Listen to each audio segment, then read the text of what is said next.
यत् पिंडे तत् ब्रह्मांडे।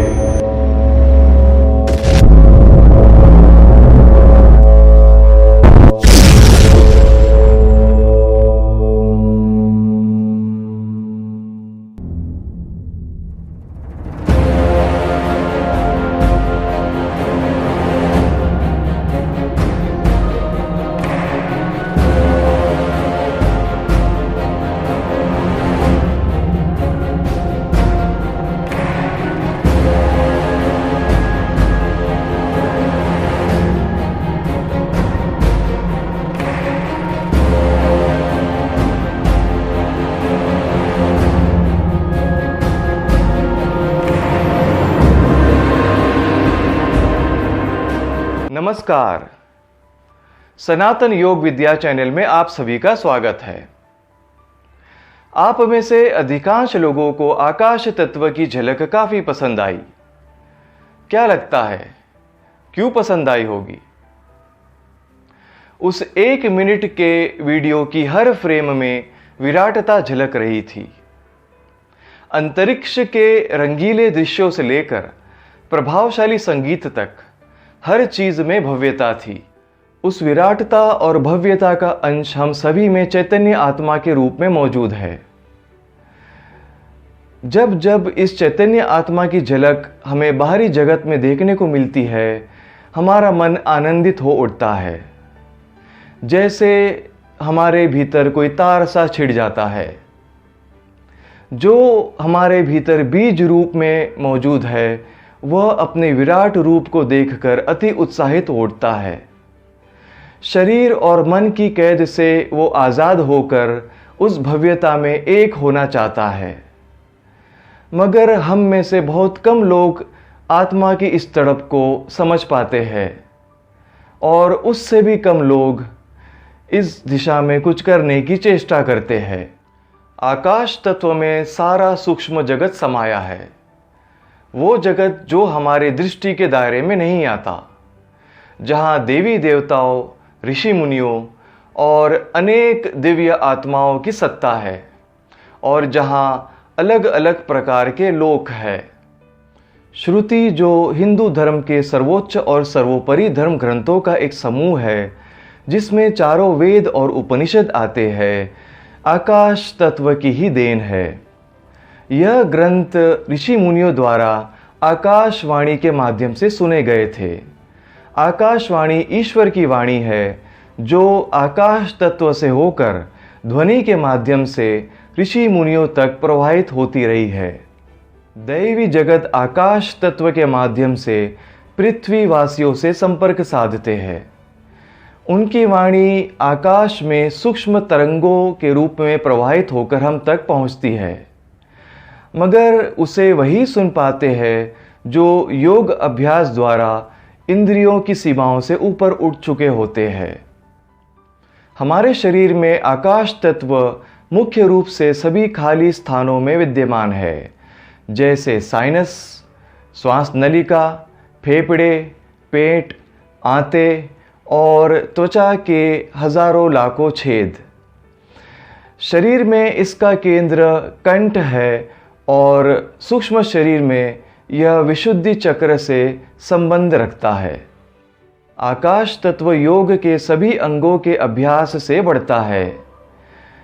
आसन करने के बाद शरीर में गतिशीलता और हल्केपन की अनुभूति, प्राणायाम करने के बाद सीने से मस्तिष्क क्षेत्र तक खुलेपन का एहसास, जलनेति, वमनधौती और बस्ती जैसी शुद्धि क्रियाएं करने के बाद संबंधित अंगों में जो खुलेपन का एहसास और अनुभव होता है, वे सब आकाश तत्व की वृद्धि का ही परिणाम है। इस तत्व को सिद्ध करने से आपकी आवाज़ मधुर हो उठती है और वाक शक्ति को भी बल मिलता है, क्योंकि यह तत्व कंठ से संबंध रखता है। दूर घट रही घटनाओं को देखने और सुन पाने की शक्ति भी इस तत्व के अंतर्गत है। ध्यान, मंत्रोच्चार और भजन कीर्तन करने से हमारे भीतर इस तत्व की विशेष रूप से वृद्धि होती है। आइए इन्हें एक एक करके समझते हैं। असीमित, अदृश्य, निराकार और सूक्ष्म होना आकाश तत्व के कुछ गुण धर्म है जो हमारे मन के स्वभाव से भी मिलते जुलते हैं।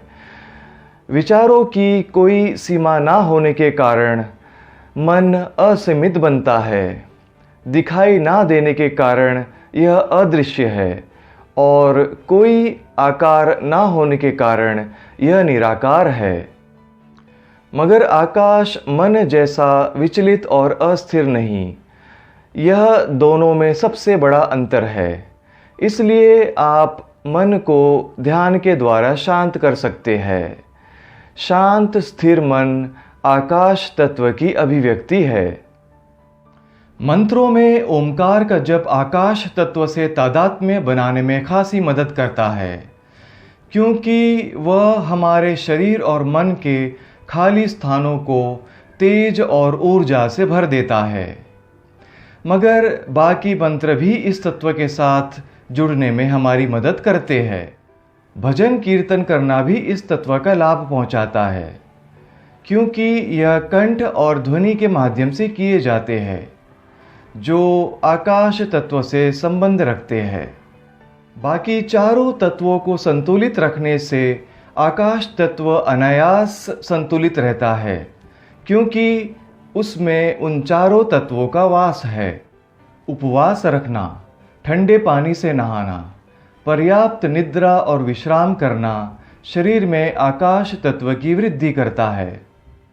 आसमान की तरफ ध्यान लगाना और उसकी अनंतता को अपने भीतर समाहित होता महसूस करना भी आकाश तत्व को बढ़ाने में सहायता करता है। आकाश तत्व के बढ़ने पर हमारा सूक्ष्म शरीर जो आभा मंडल यानी ऑरा के रूप में दिखाई देता है, उसका घेरा बढ़ने लगता है। आध्यात्म के मार्ग पर अग्रसर सभी लोगों के साथ कभी ना कभी ऐसा होना है, और जब ऐसा होता है तब साधक को अपने शरीर, मन और भावनाओं पर बंदिशें पसंद नहीं आती।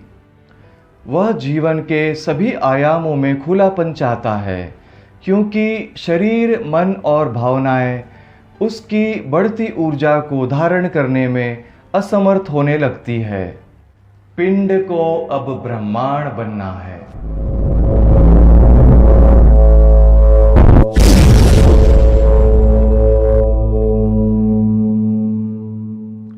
ऐसे लोगों के लिए ढीले ढाले कपड़े पहनना, अपने घरों को सामान से भरने के बजाय खुला और खाली रखना, बड़े कमरों वाले घरों में रहना, बाहर खुले में ज़्यादा समय बिताना, अपनी ऊर्जा को सीमित करने वाले किसी भी कार्य से खुद को दूर रखना, उदार विचार रखना और ऐसे ही लोगों के बीच उठना बैठना ज़रूरी है। इस तत्व की सबसे बड़ी खूबसूरती यह है कि इसे साधने के बाद हम इसी की तरह बनने लगते हैं, यानी भव्य और विराट। आध्यात्म की राह पर अग्रसर लोगों के लिए यह तत्व खासा मायने रखता है, क्योंकि सृष्टि की सभी चीज़ों के साथ हम अनायास जुड़ने लगते हैं। अपने और पराये के बीच की लकीर धुंधली पड़ने लगती है। प्रेम और स्नेह भी सिर्फ मनुष्यों तक सीमित नहीं रहता। सृष्टि की सभी रचनाओं के साथ हम एक रिश्ता महसूस करने लगते हैं। इस तत्व के साथ जुड़ना ईश्वर के साथ जुड़ने के बराबर है।